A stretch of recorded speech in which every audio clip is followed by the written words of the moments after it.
Hey, good morning, everybody. How's everybody doing today? Welcome to my live stream. This is my normal Sunday live stream. I started a little later today because my local photography club had a photo walk this morning. So I went out, crack of dawn.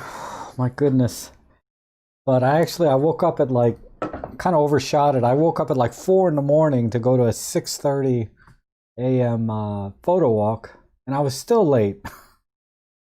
What happened is I was driving out and I got about 10 minutes out and I was like, oh crap, I don't have any memory cards in my camera. It just kind of hit me on the way out because I I had a photo job yesterday or day before, and I took the memory cards out of all my cameras so I could upload the photos from that job. And I just said, well, let me get all the memory cards out so I can reshuffle them for the photo jobs coming up this week. So I had to turn around and come back. So I was out with David Crooks. He might be here today uh, in the stream. I know we were out this morning, but it's always fun. Oh, I see David here. Awesome. I'm glad you could make it. Randy, Lauren, awesome. Oh, Lauren's got something here about Sammy's Camera of California. They're paying the sales tax. Oh, good. Have to check that out. I always like saving 6 or 8%, whatever it is, off. You know, and like I was saying before, I never paid full price for a camera. I always got some discount. Like I said, at least 6%. You know, the sales tax. Um, but hopefully there's sound and video and everything, right? Everybody. Oh, wow, I look like a mess. I look tired, don't I? um, this old shirt. Anyhow. Let's see. Dave says the curtains part, the lights come up. It's right. Oh, thanks. And Nature with Music, good to see you. You just arrived in warm, sunny Madeira. Flight from London Heathrow, relaxing with a local beer and a huge hotel. Oh, nice. Nice. I'm trying to plan a trip to go out because I have this credit card that they charge me an annual fee of like $85. And you know, they waived it the first year, and they also gave like a $200 credit if you spend so much, you know, money. And I was like, okay, well, I'll do that, right? So I got the $200 back on the credit card, and then the last 2 years I kept forgetting to cancel the card because I don't want to pay the $85 a year. So I called them up this year and I said, you know, I'd like to cancel the card. And they said, well, we'll waive the fee. Well, not waive it, but we'll take $50 off the annual fee, and you get a free night at a hotel because it's one of those Marriott cards. And I was like, oh, okay, well, I'll take that, a free night at the hotel. So I'm trying to arrange something so I get at least one free night at the hotel, and you know, go someplace and do a photo walk and just relax, right? Get away from this area for a little bit. I'm looking forward to that. And yeah, the photo walk this morning, man, it was cold. I mean, we were down in the 40s this morning. And after about an hour or so, my hands started to get really stiff. Like I couldn't hold the camera. I mean, it was just so cold. And I know in a lot of places 40 some degrees is nothing, right? But yeah, I hate the winter time. I used to really like the snow and the sea things. I mean, I was never a fan of cold, but at least when it snowed, you know, I like that part anyway. Oh, so good morning, Marcia, Jeff Painter, Plato, Patrick. Good to see you. John Yutze, awesome.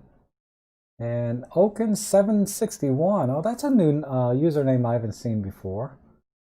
And Bob is here, Roberto, Sephrin. And it says, he has a question. This here, hope you can help with the M5 Mark III camera. Won't focus on anything 2 feet or closer no matter what settings I put it on. Tried the 12 to 40 and the 25. Tried auto in case it's my settings, same thing. Ooh. That is odd. I can't explain that. Because because the 12 to 40 Pro should be able to focus like this close, right? So, what else could it be? I mean, I don't have, my EM53 is still out for warranty. I should get it back, Monday or Tuesday, but there might be, my EM1 Mark II is on the tripod, for the stream. You see, there might be, I gotta charge this. Let me see, AF mode, priority.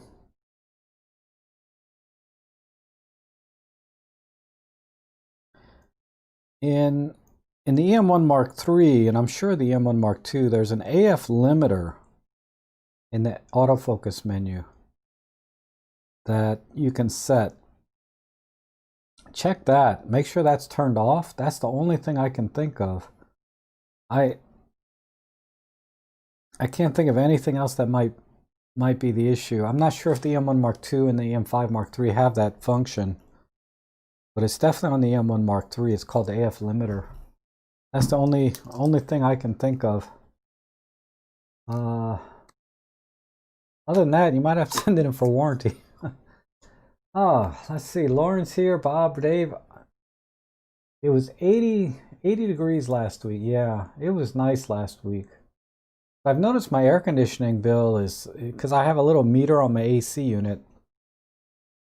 It's going to be about a third what it was from last month. Last month I used 183 kilowatts. This month I'm only up to 50 kilowatts, and I might not even need it on the rest of the month the way the weather looks.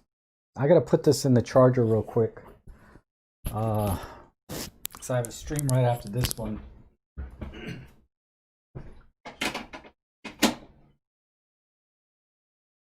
Okay.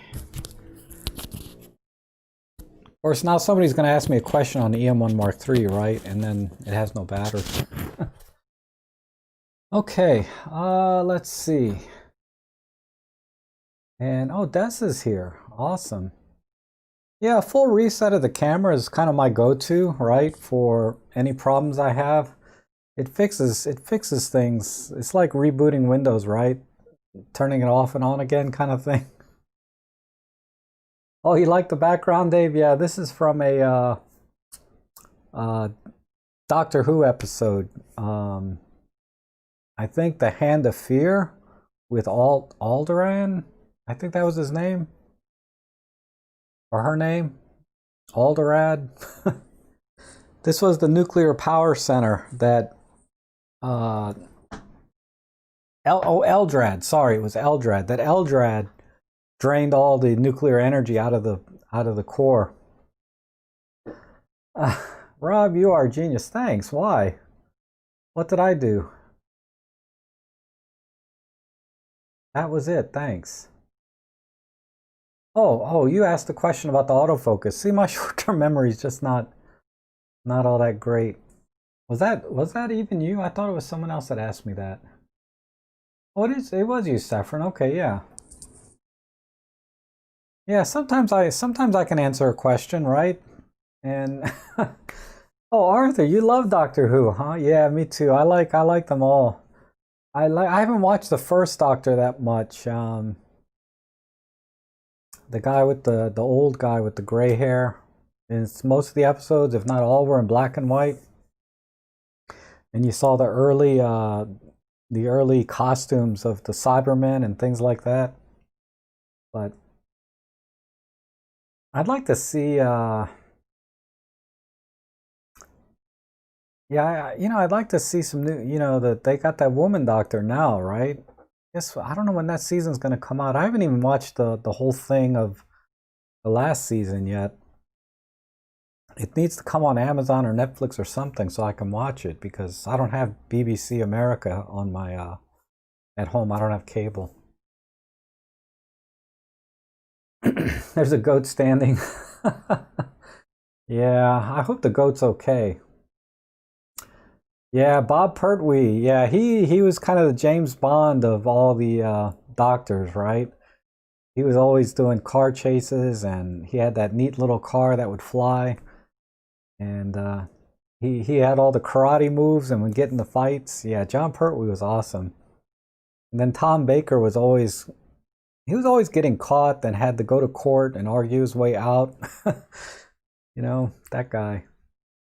I never quite figured out that whole series on the time crystals where he had to go out and collect all those things. I'd say those were my least favorite episodes of the Tom Baker years. I couldn't figure that whole thing out.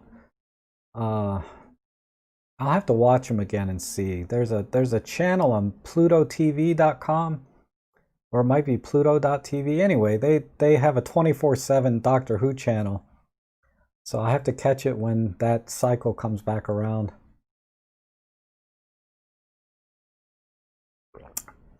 Oh, the yellow car I think was Betsy, right? The little old Model T looking thing. But he had another car that would fly, at least in one episode. And man, he was doing everything. He was doing those boat chases, right? With the airboats. That was cool. And let's see. It says here, I had a good Virginia breakfast. Yeah, I had some eggs and scrapple and pancakes. That's what I had.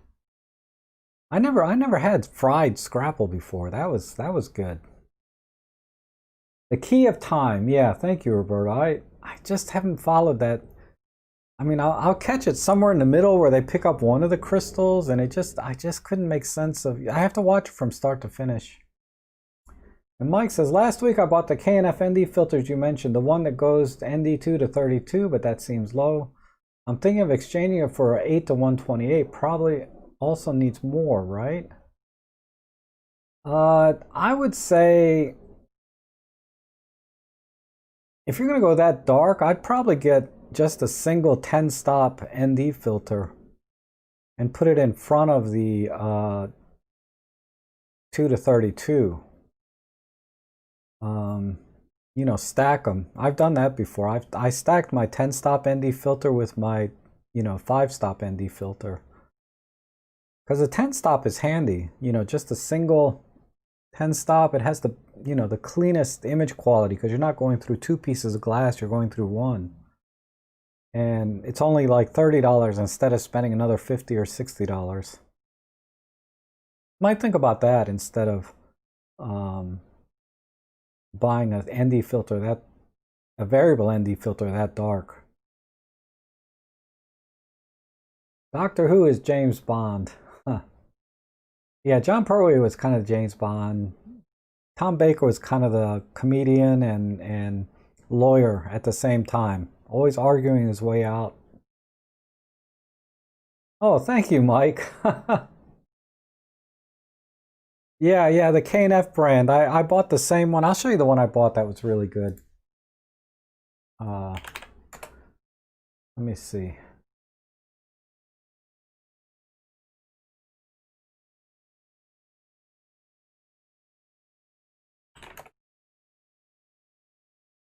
Yeah, this is the one I bought. This one here. Bought it a little over a year ago. This is the 62 millimeter ND1000 10-stop. Only it's $32 now. I think that's what I paid. I paid 30 though. It might have gone up by 5%. Yeah, Glass Nano X MRC series. It's a very good filter.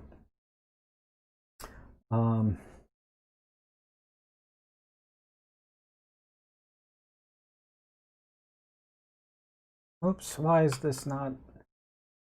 There we go. But thank you, Mike. I appreciate that.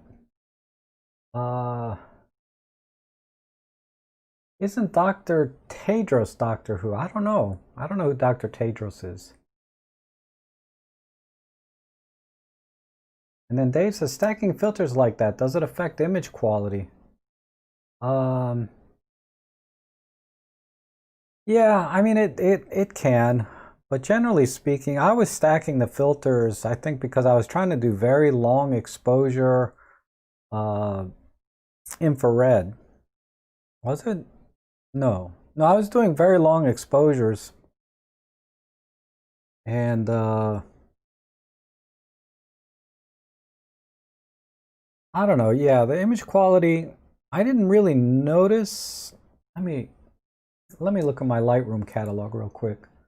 I just have to search for shutter speeds over 1 minute, I think, and then I'll find it. Let's see.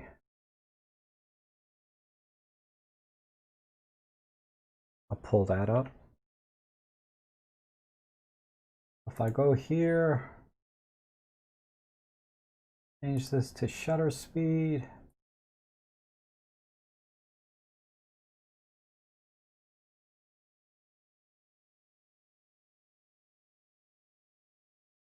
All right, here's one on 1800 seconds.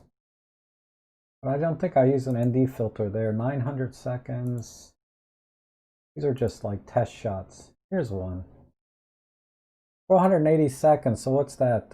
8 minutes? I'm at ISO 64. Yeah, it's a little soft. But this was a hyper long exposure. Let me see what else I got in here. That was with an infrared filter. These are infrared. That was just dark. More infrared. Here's one where, yeah, this was infrared. So I was doing mostly infrared stuff when I was doing really long exposures. Let me just select all of these. Mostly test shots. I can't find any where I stacked them. Let me look in 2020. I don't have any. There's a 30-second. Oh, sorry. I don't have any examples. I know I've done it before, though. I just don't know why I can't find any now.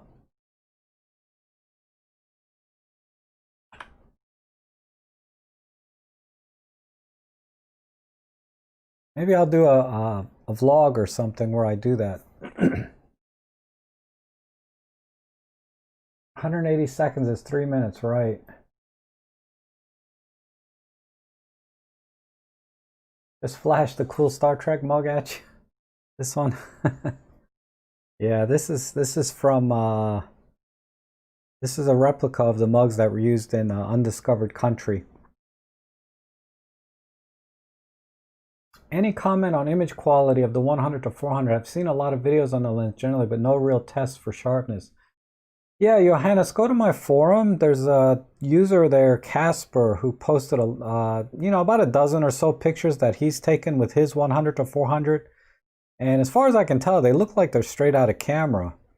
So you can go to robtrek.com/forum, and then you'll see, search for the username Casper, Kasper, and you'll see some pictures there.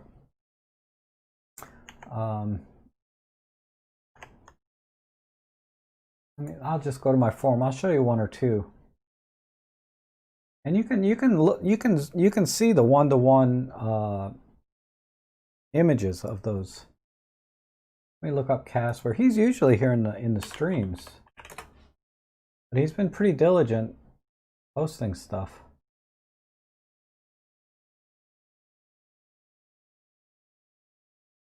Where is it?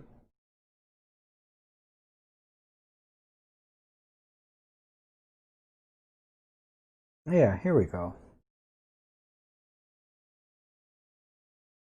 If I do this, so here's some. There's a bunch in here taken with the 100 to 400 and the EM1 Mark III. And what you do is you click on these like this, and then you can see one-to-one the kind of images. So this one is kind of a close-up, so there's some depth of field issues here.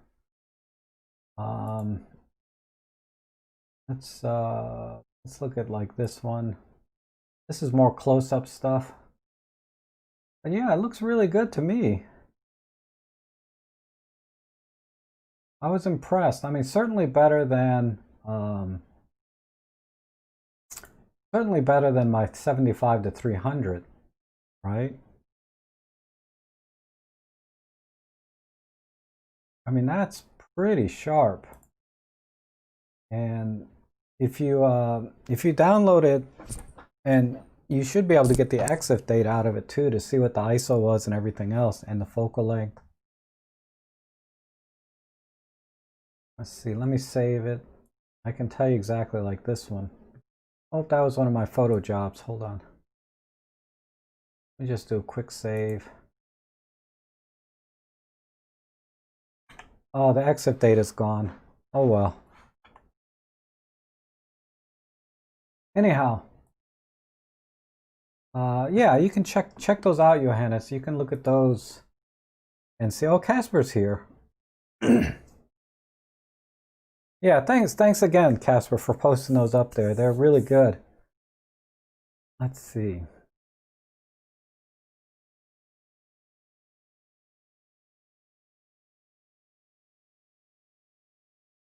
Oh, it's okay, music. I'm starting late today. I'm trying to start at 9:30 on Sundays, but I might just move the stream to Monday and free up my entire Sunday because I got to go out later today. My sister-in-law has been inviting me out to the boat today, so that'll be nice. My second stream where I do photo editing is going to be very quick.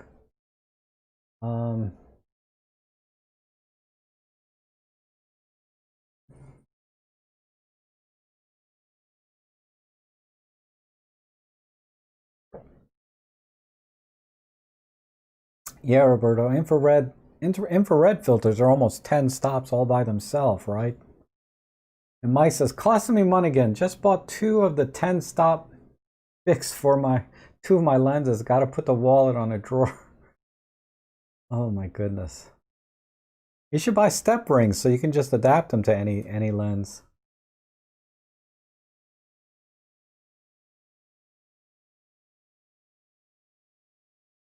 But I'm not going to show you step rings because you don't need to buy them since you bought 2 filters anyway. And Mark Dole says, hi, Uncle Rob. I bought a used D600 for $280 and liking it so far due to image quality and low light, but having a hard autofocus when I took it out to do some night shooting. Yeah. Yeah, those older DSLRs, the low light autofocusing is not quite as strong as the newest Micro Four Thirds, in my opinion. And it's very different than focusing with a EVF or live view versus looking through an optical viewfinder and trying to focus. But you'll get the hang of it. You'll be all right. I mean, they focus fine in decent light, like any other camera.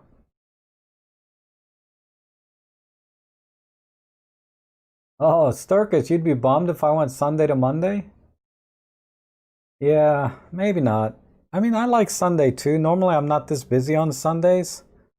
I'm really tired because I had a photo shoot on Friday, and then Saturday I was editing all day for a couple hours, and then a couple hours I was messing with video and 360 images. It's just a disaster.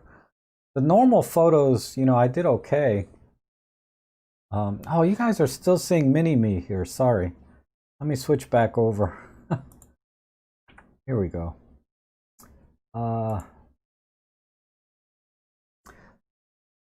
Oh, and then I was experimenting with Google Earth and doing kind of zoom downs and things. It was, it's a new area for me, right? Doing 360 and doing video for real estate and doing Google Earth, where I can do sort of drone-like kind of shots. So the learning curve is pretty steep, and it's wearing me out. That on top of, I don't think I'm getting enough sun because I'm so tired in the afternoons.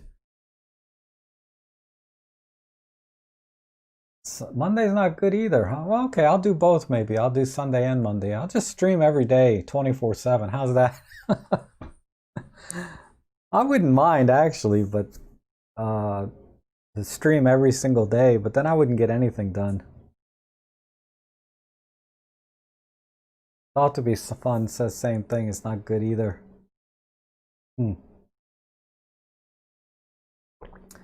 Nick Collection 3 by DxO is on sale. I used the Nick Collection back when it was free. Google made it free for a little while before DxO bought it. And I really liked it at the time. I'm pretty happy with the filters and things I get with Olympus Workspace now, and then I'm pretty proficient with editing. So filters and presets and things like that don't have the same appeal to me as they used to. There's certain presets I would consider, and I don't know if Nick Collection has these. I assume it does. But various film simulations would be always kind of fun, because those are extremely hard to duplicate on your own, because supposedly they scan original film and then do color matching and things. You know, they do all their programming to get the color right, to try to match it directly to original stock film. In those cases, I think buying presets would be, you know, kind of fun to have, right? But other presets, like I know Fronode's Photo has a preset pack that he sells, and you know, those are things I think you can do on your own, right? Just get better at editing. And then Nick Collection had some black and white presets and some color presets and things. They're all kind of fun to play with. But I don't, you know, I wouldn't spend more than $10 for presets. And I'd have to really want it, you know. But that's just me. I'm cheap, you know. And Mark Wolf says, I have an old AFD screw drive lens and I just manual focused them all. I only appreciated my Panasonic autofocus just now. Oh, well, the AFD screw drives will focus on your 600D or your Nikon 600, D600. It has a little screw drive built into the mount, so you shouldn't have any problems. All Rob all the time. I got hat hair this morning too. I just noticed looking in the screen here. It's all flat. Oh wow. I'm very vague, or what's the word? I can't remember the word, but anyway. Vitamin D, Rob. Yeah, I take a multivitamin every day. So, you know, I was listening to one of those long infomercials on the way out to the photo walk this morning, and they had some doctor on there, Dr. Pincus, that was talking about his dissolving vitamin D supplements that he sells and how great they are. But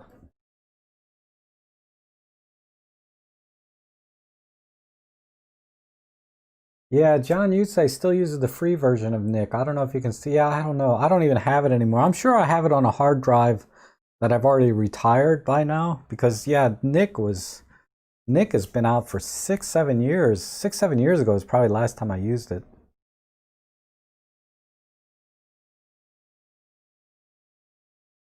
Yeah, and presets are a starting point, not the end result. Yeah, definitely.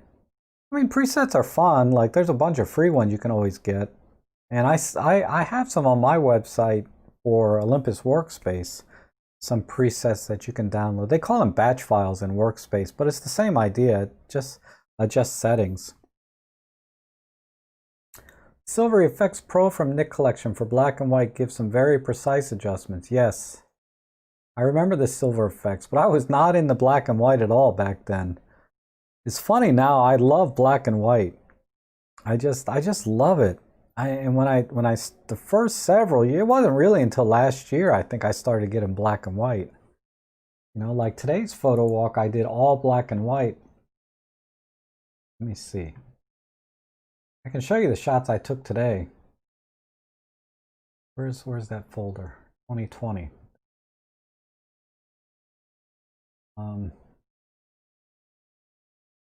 Let me adjust my screen so you guys can see things. Screen number 2. There we go.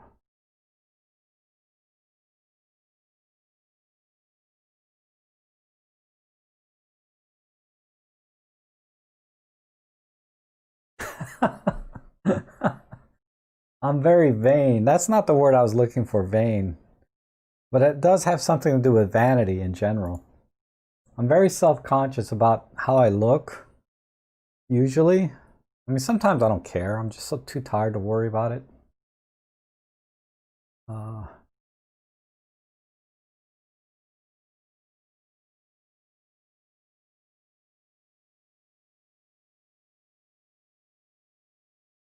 Here we go. If you guys want to see them, I don't know. I'm just sort of.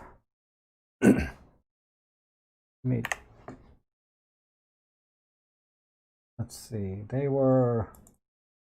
So we got really lucky. There was this wonderful mist coming off the ponds there. It's pretty amazing. And I was using this my Pen F with the manual focus CCTV lens. This has been my favorite combination ever since I bought the Pen F, is with this CCTV lens. And it's only a $35 lens, but it gives this wonderful bokeh. It's a 35 millimeter f1.6. And anyway, I switched over to the monochrome profiles. And I just love the bokeh, and how, like I said, these are really lens defects, and I love the grain pattern and just the black and white in general. It was really, really amazing. I kind of underexposed this a little bit, so I have to work on this a bit. But these are all the straight out of camera JPEGs from the Pen F. This one I really like the tree in the background, but you can see, and I added the vignette, because the Pen F you can add vignette, you can add grain, and you can add, you can do the tone curve. You can adjust the tone curve and everything. So I adjusted the tone curve to -7 shadow, +6 on the highlights. Then I added vignette, and then I added the medium grain. And that's kind of the same thing. So you can see a heavy vignette, and obviously the tone curve is very punchy, right? Very contrasty. But yeah, these I'll try and put these up on Instagram. But like I said, these are all the straight out of camera JPEGs that I took. And if you guys ever see my photo editing live streams, you know I like to crop in tight, right? And just pick one subject and let that be the image itself. I rarely do wide landscapes, I like this one because I kind of got some triangles and framing of this gazebo thing up in the top. I mean, it's not a great picture, but personally, I really like this one, even though I know it's not that great. There's just some images that you can like, but that won't get a lot of likes on Instagram, but I really, really liked. I think this is my favorite one out of all the ones I took. It's not the best looking one, but it's one of my favorites, if not my favorite one. Here I caught the sun just coming up. This is one of the other photographers that's in our photo group. I think that's Craig there. But look at the mist coming off the water. I mean, it's just amazing. And you can see how the lens out towards the edges get really, not swirly, but mushy. The bokeh is really interesting because this lens is made for a much smaller sensor. So the sharp point of this lens is only in the very center. Then it just gets really messy out from there. But I think it makes for a nice effect. And this is where the steam is almost, or the mist is almost completely burned off because the sun is out. So there wasn't much mist left by the time we left. This was not a punchy black and white. This was a regular. I accidentally dialed in the wrong thing. But then this is more like my style. And that was it. I mean, there's some other ones from the photo walk, but those are the black and whites I did that I really liked.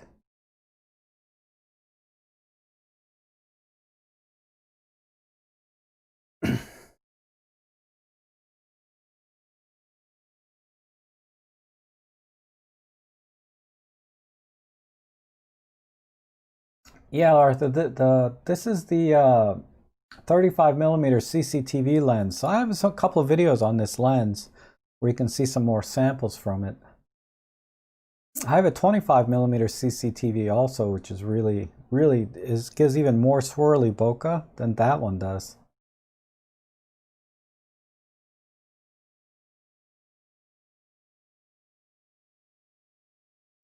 Roberto says, just learning Photoshop and you can adjust levels, etc. So why do you need Lightroom? Because Lightroom, I like Lightroom because of the asset management part of it. How quickly I'm able to find shots that were all over,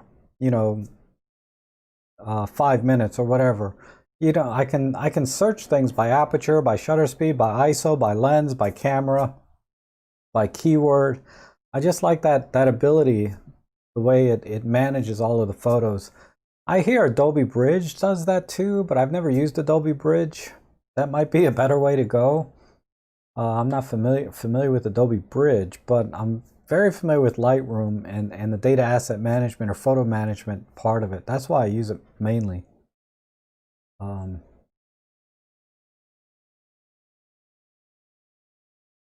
And Lauren says, I think just doing our own thing with editing is more fun and getting it wrong might be just right. Yep.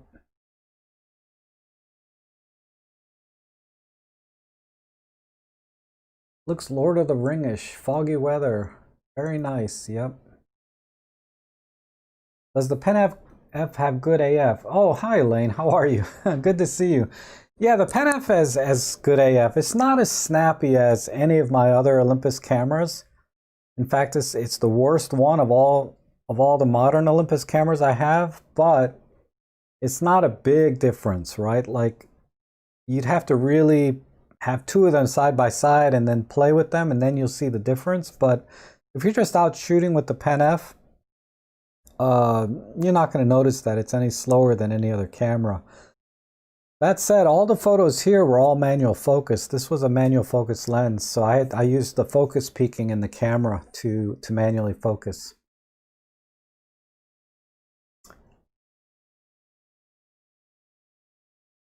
And Music got the 25 f1.8 and a 60 macro. Yep, two excellent lenses. Thank you, Dave. And thank you, Matthew. Oh, the bridge pick was awesome. Yeah, that came out all right. Frank, it was Frank. Sorry, not Craig. Sorry. Yeah, Frank. I'm so terrible with names sometimes. I'll get it right after a few more meets. I think we're going out to Alexandria next week, kind of my part of the town. Yeah, it's odd how some images rob the crop show. That's so true. Oh, Jelly NL. Nice. Hello. Thanks for coming in. Thank you, Jeff.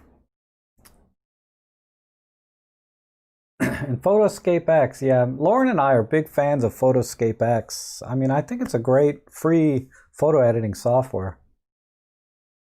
Adobe is the other evil. Yeah. Unfortunately, they're the only game in town for me that does everything I need it to do. And I've tried, a few others, and none of them just really was able to meet all the criteria that I need. If I was editing images one at a time, I could use just about anything. I mean, Olympus Workspace is good enough, but because I have to manage things professionally and layer photos together and stuff, I haven't found too many softwares that are able to layer photos on top of each other, stack them, blend them, and do everything I need. And Lauren says the PL8 is great for street shooting and close shots. Looks awesome and is metal inexpensive. Yeah, the PL8 is an awesome camera. I used this mostly for vlogging when I used to do my photo walks. This was my vlogging camera. But it takes great pictures, as good as any other OMD out there, really. Doesn't have quite the same controls and things. There's some limitations this has, but it's 99% equal to any other OMD, really. I don't use it much lately though. It's just kind of sitting here. I might use it uh, when I'm doing tutorials and things where I need to do B-roll of me turning the dials and pushing buttons, but I really don't use it much anymore. Today, like I said, I took my Pen F out today. I miss shooting with that camera. I haven't taken it out in a long time. It was really nice to shoot with that again.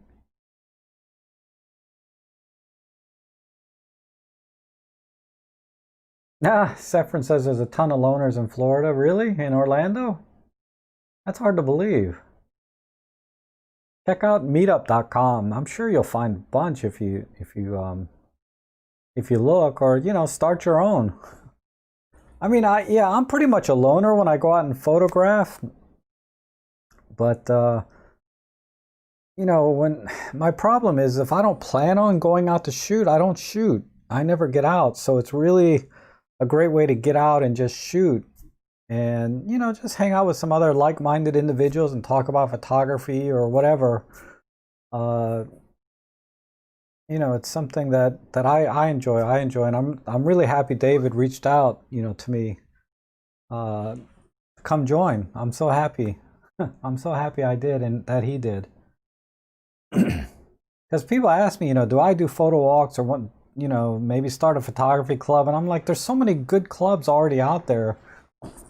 If you want to go on a photo walk with me, just join the same club I'm in, right, and come out.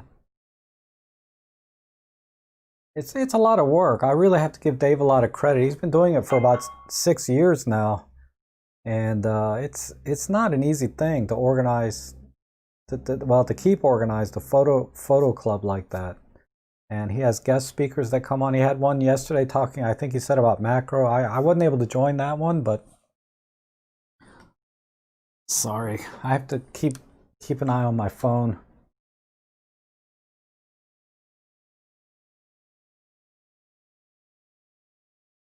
Oh, okay.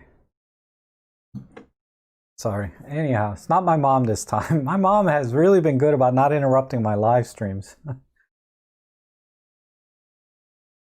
But yeah, when I go out, I'm generally, and I did a survey or poll one time, and it was like something like 60 to 80% people like to go out on their own and shoot. And definitely I still like to go out and shoot by myself, no question, but I just don't do that enough. So being in a photo club really forces me to go out and see new locations. Like the place we went to, Meadowlark Gardens today, and I'd never been there before, and it's amazing. Really an amazing place. And near my house, like 30 minutes away. I can't believe in all these years I've never been there.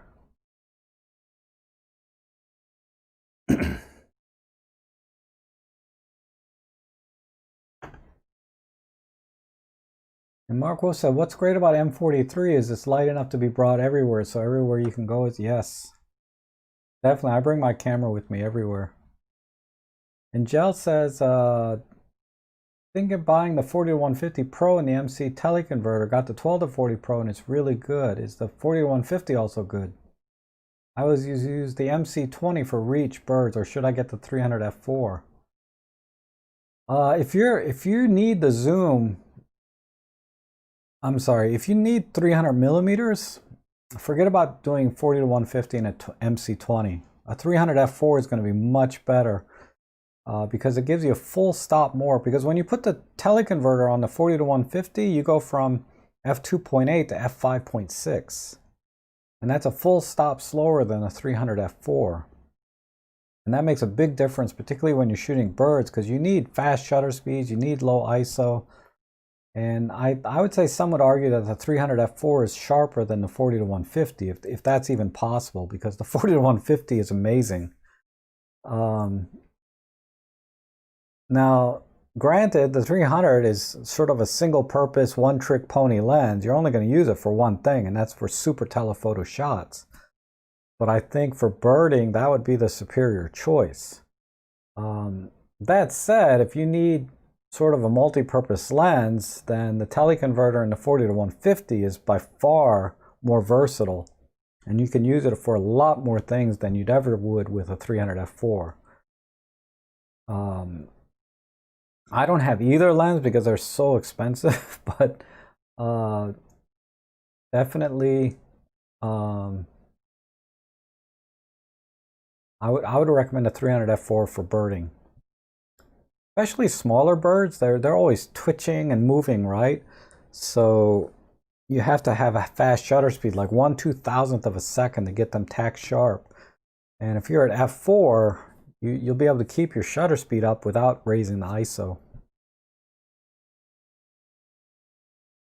Is Ellie calling? Yeah.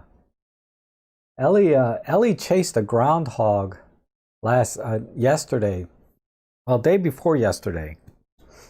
She chased a groundhog into my car, into the engine compartment. The groundhog ran up into my Jeep in the engine compartment and stayed there for almost a full 24 hours. It would not come out.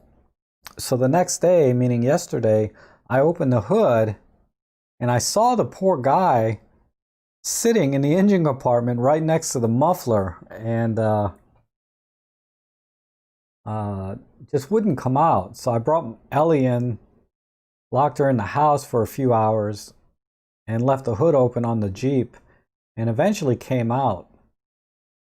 Because a couple hours later, I went back out with Ellie, and I looked in the truck, and it was gone.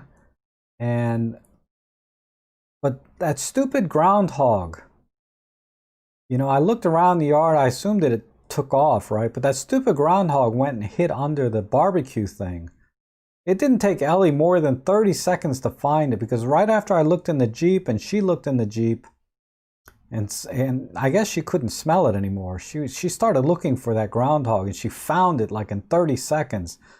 So I had to pull her back, and I had to pull her away from the barbecue thing because she was digging underneath, and take her into the house. And I locked her in the house for about 4 hours this time. Then I went out by myself and looked around, and it was gone. So so I saved one groundhog finally.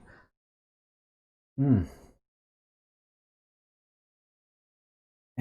the 40-150 Pro, and I don't think I've ever had a better lens. Yeah, a lot of people love that 40-150, and it's certainly, like I said, more versatile.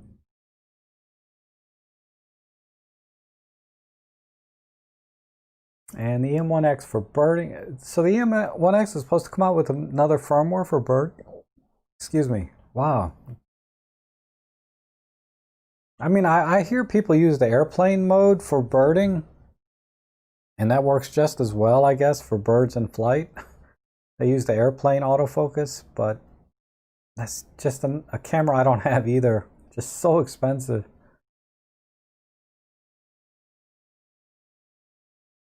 And Dell says you're going to use the Reach teleconverter occasionally. Yeah, then get the 40-150. You'll enjoy that lens, I think, a lot more often. You'll get your money's worth out of it. A 300 f4 Pro, you'd have to really use it all the time to get your money's worth, right? But I think a 40-150 you will use all the time, because 40mm is not that tight. It's a decent focal length.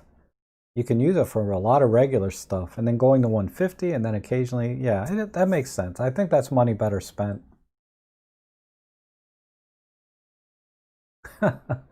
Groundhog saying another year of COVID shenanigans. I know. You used to shoot groundhogs. I hope you mean like with your camera. My personal Groundhog Day. I know it feels like it sometimes. Randy says use the airplane mode for birding. Yeah, I hear it works. My dog bit the tail off a red-bellied snake and survived. Snake, wow. Good dog. I found half a groundhog once in my yard. So that dog, she has a voracious appetite. So I think that's why she's so good at hunting, because she's hungry all the time. And I don't see everything she eats, but I do see feathers time to time, like bunches of feathers here and there. So I know she's catching birds somehow. I saw her leap and catch a bird flying one time. It was on the ground, and she went charging after it and tried to take off. And she leaped up and grabbed it and caught it. And I was like, oh no. And I started yelling at her, to let the bird go. And she'd run around the yard with this thing in her mouth. And finally she let it go because I just, I kept yelling at her, right? and she let it go, and the bird somehow was alive and went flying out all crooked up into the tree. I felt so bad, but uh, that was. But yeah, she eats everything she kills. I know that. No question. Yeah, feed Ellie more soup. Oh, Christian Johannes Eppel is here. Awesome. And Roberto says, I'm from Australia. I thought Groundhog was fictional for movie. No, it's for real. She's killed 3 of them this year. She got in a bad fight with a big one a couple weeks back. Somehow it survived, but it was like half her size. That's the biggest groundhog I've ever seen in my life. It had to be at least 20 pounds. I mean, that was a big groundhog. And that's the only one that's ever survived against my dog. And I'm sure if I didn't catch her sooner, or, later, if I didn't catch her in time, she would have definitely killed it. But it was a bloody battle. I mean, she had blood all over her, all over the groundhog, and then when I brought her in, it was dripping on the floor. And but that was a nasty fight. But I usually catch her in time because I can hear her. She has a certain bark when she goes after something, and I call it the MDK, the murder, death, kill bark. I got that from another movie. If somebody can guess what that term came from, what movie that term came from, I would be surprised. But it's called an MDK, murder, death, kill. And I'll give you a hint. It's from the 90s, I think. That movie was in the 90s.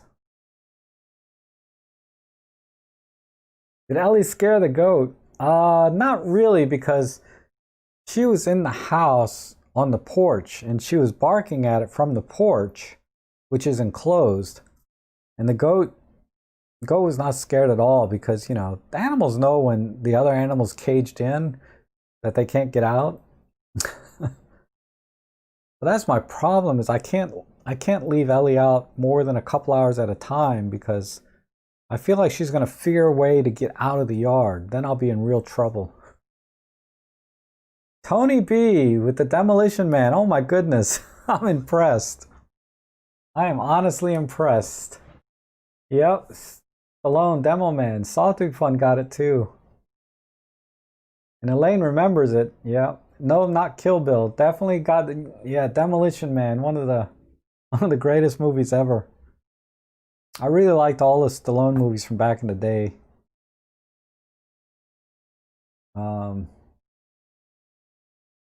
Was it Demolition Man? Wait a minute. Yeah, it had to be. It had to be. It's the one where he was a cop and they unfroze him to go catch Wesley Snipes. The Sound of Music. I'm pretty sure it was Demolition Man. I can't even answer my own question now. Demolition Man. Let me see. Yeah, it was Demolition Man. Duh. And it had what's her name in it? Oh God. It'll tell me here. I forget her name.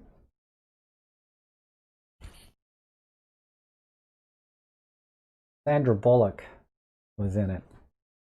She was smoking hot in that movie. Of course, girls in uniforms, right? It's always hot.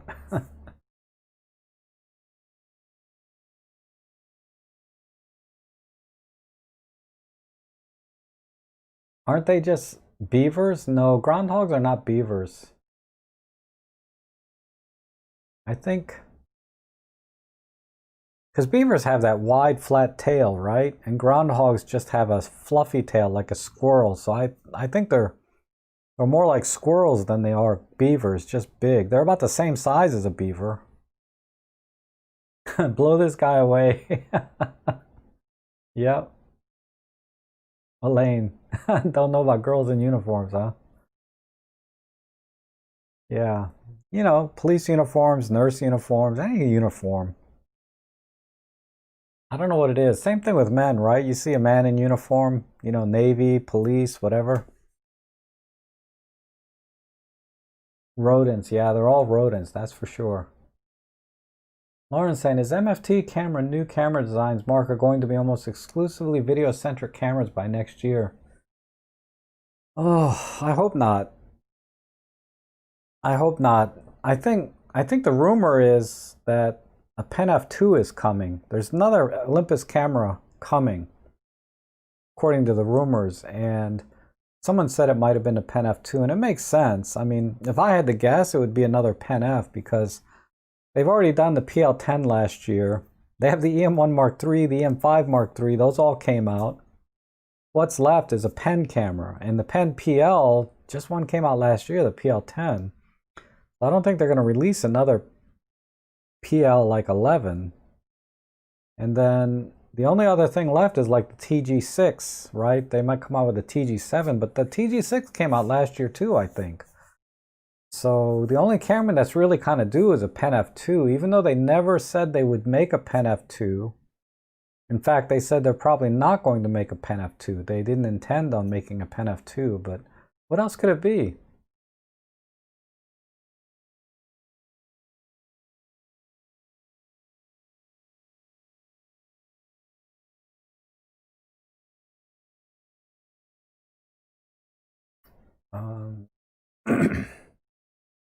I've had prosumer cameras since the 70s, and this is my favorite lens yet.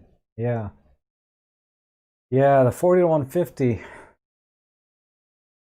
It's on my short list. I know, right, Lauren? I mean, man, if they sell the Pen F2 for $9.99, it'll probably be $11.99 or $12.99 when it comes out. So I might wait a little bit, like 3 months, and save a couple $100, but we'll see. We'll see if I can hold back or not. I might not be able to hold back if a Pen F2 comes out because I love my Pen F so much. A Pen F2 that has more controls over the colors, like hue, saturation, and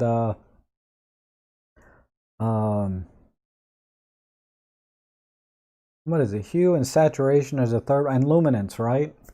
Like if I can adjust the luminance as well, then you could really dial in some very, very good color profiles, you know, just for fun, right? I mean, you can do everything in post-processing, but I like to do things in the field.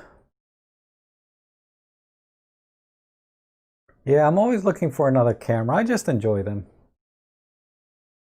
Oh, Tony said here's that a PL11 is coming. Oh, that'd be a shame.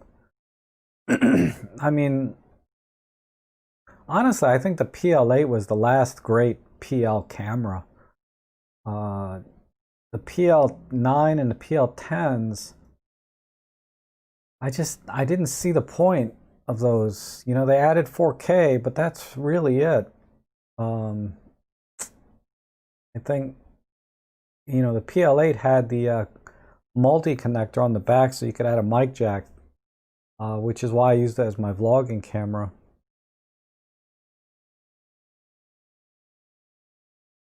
The sell of the JIP was a terrible blow to higher-end marketing of Olympus, so I doubt high-end sells for top dollar. It's over, yeah.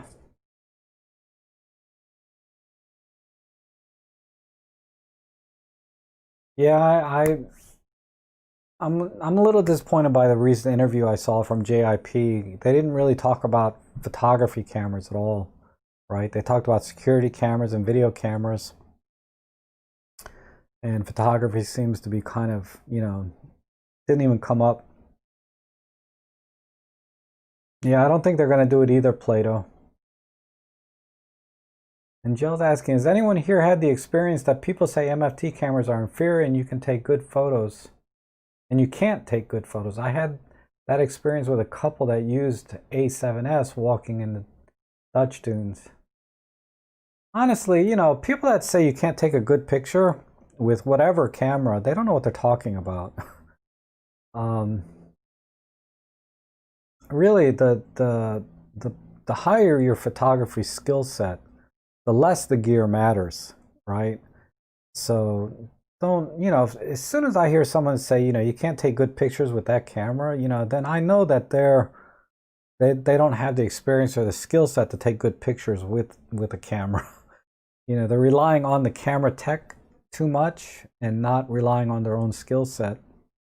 I mean, yeah, definitely you use cameras like a full frame for certain situations, like if you're doing event photography in low light all the time and you want to have deliverables with less noise, definitely full frame will definitely get you there. In real estate photography, I know Darren Miles uses a lot of Sony gear now. He used to be hardcore MFT, but he switched over to Sony full frame system for his work. I haven't had to do that. I still use Micro Four Thirds for all my real estate photography, for both video and the stills. And I'm not, I don't see a need to go full frame at all, because everything gets knocked down to 2 megapixels, and that's my quote is, everything looks good at 2 megapixels.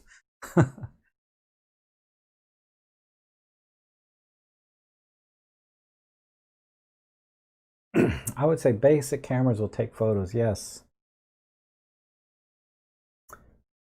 Photographers are a dying breed. Well, I think enthusiast photographers are definitely a dying breed.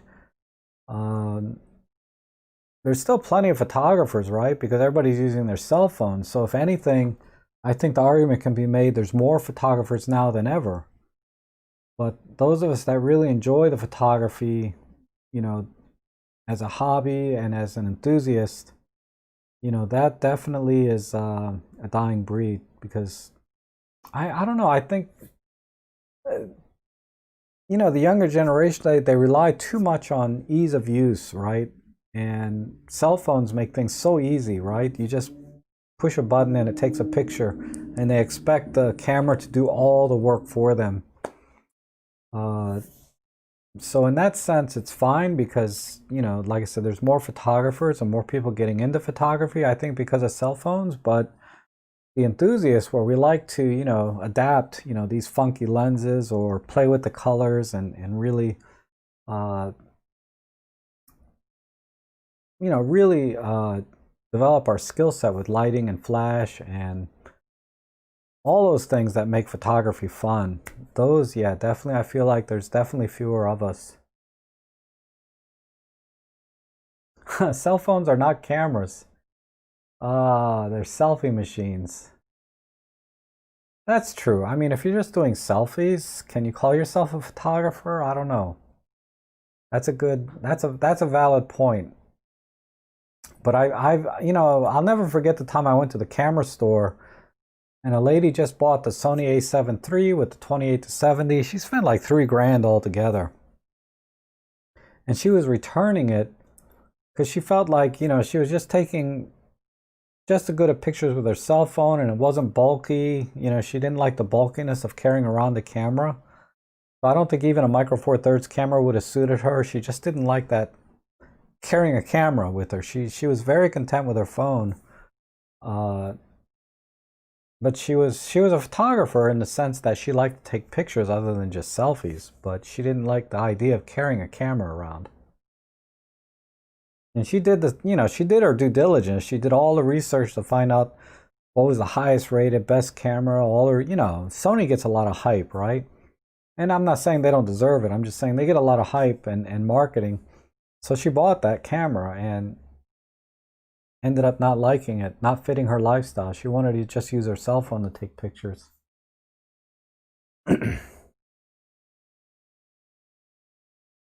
Yeah, just use the kit lens. I know, I'm a kit lens freak. I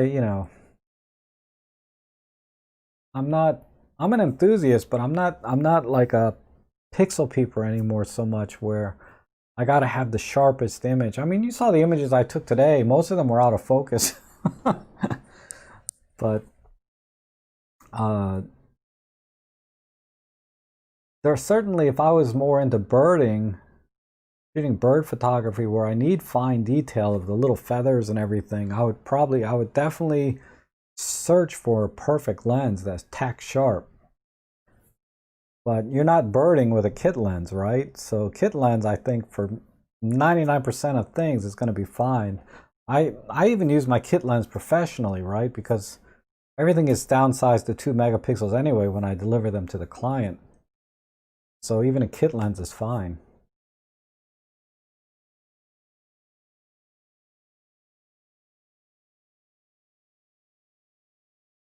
Yeah, somebody has to get a good UFO picture one day, right? I mean, I've seen some awesome UFO pictures, but then, you know, you got to wonder if they're fake or not, right? Uh,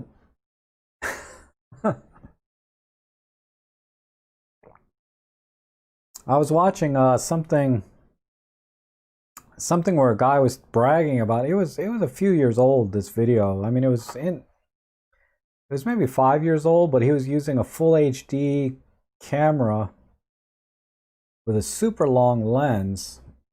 You know, it's a video camera, and he was talking about no one has ever used such a high resolution system to record. They were documenting Area 51 from this very far distance and trying to get pictures of it. And I was thinking, man, they're talking about full HD 5 years ago, and now we got 4K. But the problem is when you're using like 1,000 millimeter lens. I think he had 1,000 millimeter lens with full HD. Trying to capture something that far away, there's so much atmospheric distortion that even if you were shooting 4K, I don't think you would have seen any more detail because of just the distance of the subject is so far away. You got that atmospheric distortion and pollution or whatever that it's not going to be sharp anyway. And I think that's the problem with a lot of UFO pictures. The UFO is so far away, it wouldn't matter how good your camera is because at that distance, you got a lot of atmospheric distortion that you're not going to get a clear shot anyway. I mean, once you get beyond 100, 200 meters, it's hard to get a sharp image. All right, Jeff, we'll see you later.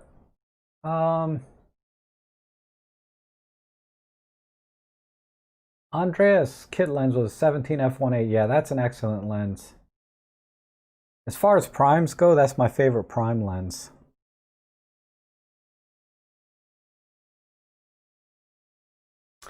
Camera Conspiracy recommends 8K. God. I haven't watched the last 7 or 8 videos. He's been cranking them out almost every day. I haven't seen any from him in about a week. Because he's talking about Canon cameras and things I don't really care about. When he does a review of like when he's using his EM1 Mark III, he always says good things about the EM1 Mark III, but he's not doing too many videos about his Olympus camera.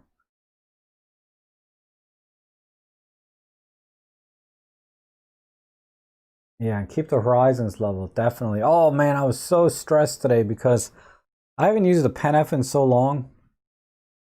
And I just did a factory reset on it and just started shooting, but I didn't take any time to set the camera up before I left. And because I'm under a little time pressure in the morning because I had to be back for this stream. I didn't take the time to set everything up. And one of the things I didn't set up was the frickin' level meter. And I was clicking the info button, but it wasn't coming up. And I'm like, why? I said, well, I don't really need it. I'll just eyeball it and straighten it back in post-processing. But yeah. And I was tight. I was using a 35 millimeter lens, so I wasn't really running into horizons too much. But I have a hard time when I don't have level meters. I gotta have my level meters on.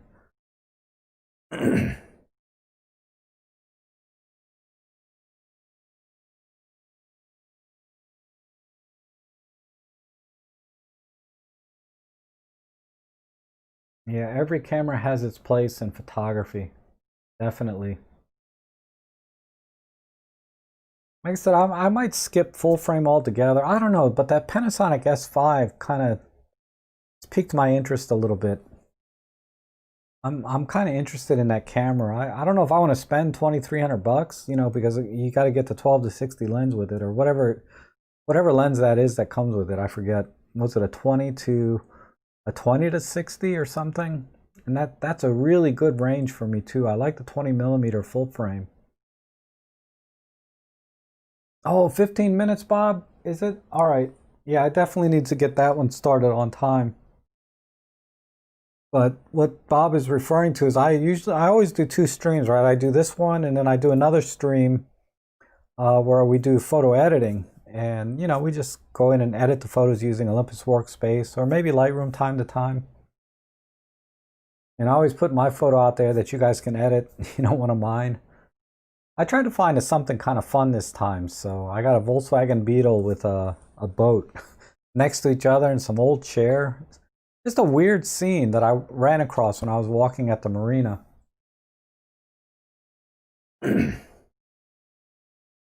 Yeah, I've been watching for that Canon RP to be $999 again with the lens.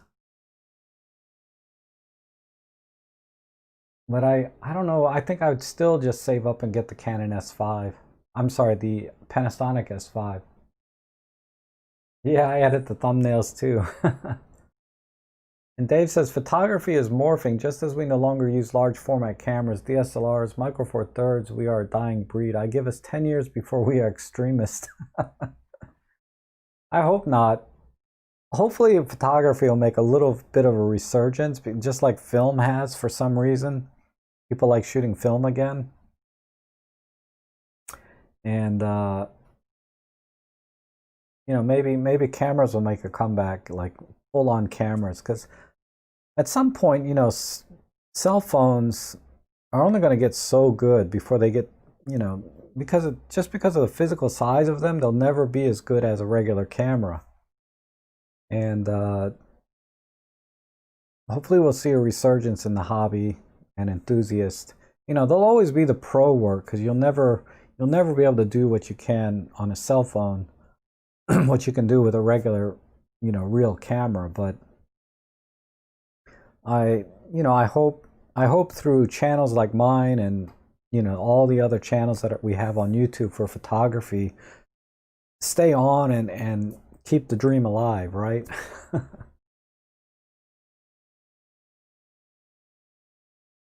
Oh, okay, I'll look for your photo, Lauren. I got a photo of a girl without an Amish doll look mask yesterday. Street photography, normal. Yep. And this here. No, he did not. It's from Doctor Who TV show. Oh, Andreas is asking if I took. No, this is. I downloaded this from the Doctor Who website. They have some images that you're allowed to use in your streaming and conference calling. So that's what I'm using.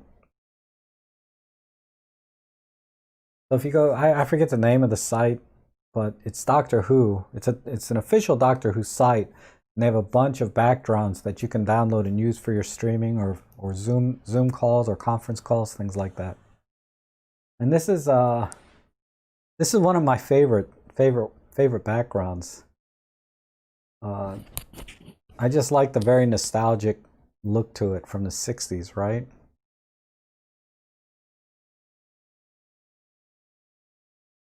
Yeah, you should upload it, Lauren.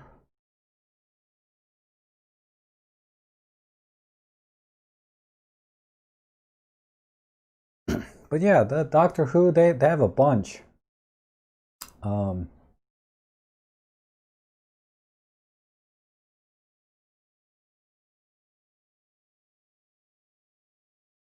Let me see.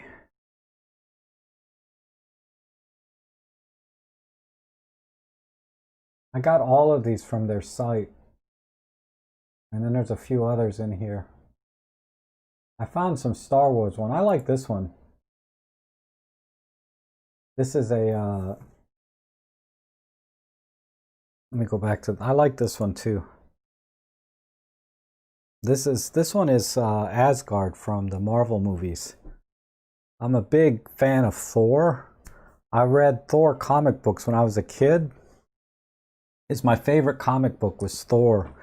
And then when he came out with his own movie and everything, I was so happy. 50 years later, I'm so happy. They finally, Thor got his own movie. I know there are a handful of crap movies about Thor, but Marvel did a good job with the first Thor movie. Really good. I was a little disappointed by the third one where they kind of got rid of everything I loved about Thor. you know, being an Asgardian, going to Asgard, all the characters, Loki and his dad, and all his friends, they're all gone, right? Well, Loki's still around, but everyone else is gone. So I thought the first Thor movie was the best because of it stayed pretty close to, at least in terms of characters and locations, it stayed very close to the original comic book. And I would really like to see more Thor movies in that setting, right? But it's gone now. Now it's just simply the Marvel universe with Iron Man and Hulk and all the other characters, which are all great. But you know, I kind of like the Thor Norse god type mythology. Okay, Mike, we'll see you later. Thanks for dropping in. I'm Loki of Asgard, and I'm burdened with glorious purpose.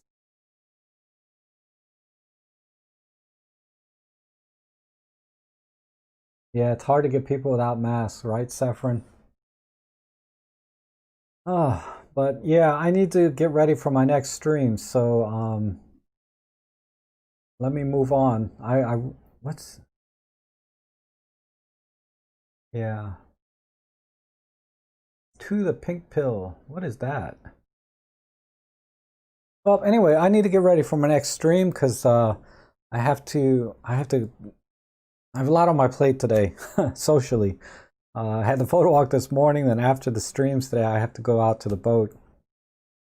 So let me get started, but thanks everybody that comes in today. It's always fun hanging out with everybody and catching up on what's going on. I was able to answer at least one question today, right? This is supposed to be an Olympus Q&A, but it's kind of turned into kind of this photography chat with friends, and which is great. I like that. And if you like, you can join me in the stream following this one for photo editing. You know, if you haven't watched that stream, just check it out for a few minutes. And, you know, let me know what you think. And, but that's where I'll be. So thanks again for everybody joining. And I'll be back on Tuesday morning, my time, for another live stream. Thanks again for coming in.